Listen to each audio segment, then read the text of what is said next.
होंगे तो इन्हीं पथों पर लोग खड़े होंगे उत्सुकता से। हमारे यहाँ एक लोक में कथा आती है कि भगवान जब 14 वर्ष बाद लौट के आए तो उनकी एक शोभा यात्रा नागरिकों ने निकाली। उनका मन था कि वे अपने देवता को देखें जिसको 14 वर्ष उन्होंने देखा नहीं, प्रतिपल जागे हैं। तो मार्ग में फूल बिछाए हुए थे लोगों ने, और भरत जो है जैसे बिना पदत्राण के हम लोग चल रहे हैं, अयोध्या को अनुभव कर रहे हैं, स्पंदन को अनुभव कर रहे हैं, बिल्कुल अयोध्या के स्पंदन को प्राणों में ले रहे हैं। भरत ऐसे जा रहे थे और सब तरफ नर नारी बुजुर्ग। तो भगवान ने भरत को बुलाया और कहा कि मेरे आगमन से अयोध्या प्रसन्न नहीं है क्या? तो भरत तो रो पड़े। भरत ने कहा कि लोग रोज रात सोए हैं आपके आगमन की प्रतीक्षा का स्वप्न देख के, आप ऐसी बातें क्यों कह रहे हो? सब तो आए हैं। तो उन्होंने कहा मेरे और तुम्हारे साथ जो युवक रहे थे वो प्रौढ़ हो गए हैं, वो आए हैं, माताएं आई हैं, हमारे समय की जो महिलाएं थी भाभियां हमारी वो आई हैं, लेकिन बच्चे दिखाई नहीं दे रहे। तो क्या बच्चे अपने ताऊ के आगमन से प्रसन्न नहीं है? तात के आगमन से प्रसन्न नहीं है? मेरे आने की उन्हें सूचना नहीं दी गई है? तो भरत और रोए।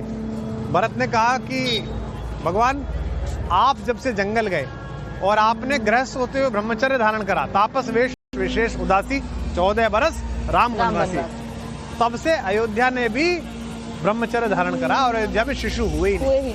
तो एक राजा जिसकी जीवनचर्या को प्रजा इतने अंदर तक ले ले कि यहाँ पर बच्चे ही नहीं हुए 14 वर्ष, सोचो वो राजा कैसा रहा होगा। इसलिए राजा राम जगत विजयी हैं। तो तुलसीदास जी कहते हैं ना, समरथ बड़ो सुजान सुसाहिब, राजा राम जगत विजयी। एक दिन आएगा जब राजा राम जगत को जीत लेंगे, और आज उन्होंने लोगों का हृदय भी जीत लिया और सब कुछ जीत लिया। इस रास्ते पे चलते समय मेरे मन में क्या स्पंदन है ये मैं शब्दों से नहीं बता सकता। मतलब मेरे को लगता है कि हम इस जन्म में बहुत सौभाग्यशाली लोग हैं कि हमें ये समय देखने को मिला जब भगवान का मंदिर पुनः स्थापित हो रहा है। अभी तो पहले चरण का काम है, अभी तो ये लगातार बनता रहेगा। और जिस तरह से पूरे भारत के आस्तिकों ने इसके लिए धन संग्रह किया, वो भी एक अपने आप में मिसाल है। उसको जिस तरह से राम मंदिर ट्रस्ट ने संचालित किया और लोगों ने जिस तरह से थोड़ा थोड़ा हम सब ने बिना बताए, क्योंकि सबके दान की सीमाएं हैं, कोई लाख देता है, कोई 1 रुपया देता है, 1 रुपये वाला भी उतना ही महत्वपूर्ण है। सबने धन लिया। ये उद्योगपतियों के धन से नहीं बना, ये सरकार के धन से भी नहीं बन रहा, टैक्स के बन, ये जन धन से बन रहा है और मन धन से बन रहा है। मन धन से बन रहा है। तो जनता ने जो मन से मनस्पूर्वक धन दिया है उससे इसका निर्माण हो रहा है।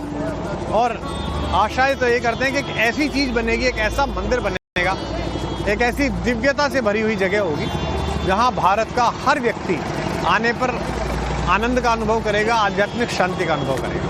शरण में रख दिया जग मात, तो इस बात की चिंता।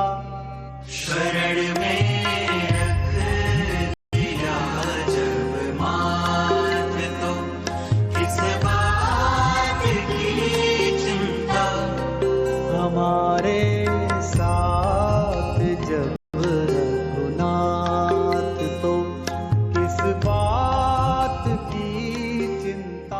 ये थी अयोध्या की वो कहानी जिसमें से कुछ अंश आपके सुने हुए थे, कुछ अनसुने थे। टाइम्स नाउ नवभारत के सभी दर्शकों का इस बात के लिए भी आभार, क्योंकि जो मैं कहता हूं कि मानवता की खुली आंखें सबसे सुंदर सपने राम, जिव्या वाणी अर्थवती हो गई लगी जब जपने राम। आज इस वाणी के माध्यम से, इस शरीर के माध्यम से, इस रेणु के स्पर्श करने के माध्यम से मैंने स्वयं को धन्य अनुभव किया।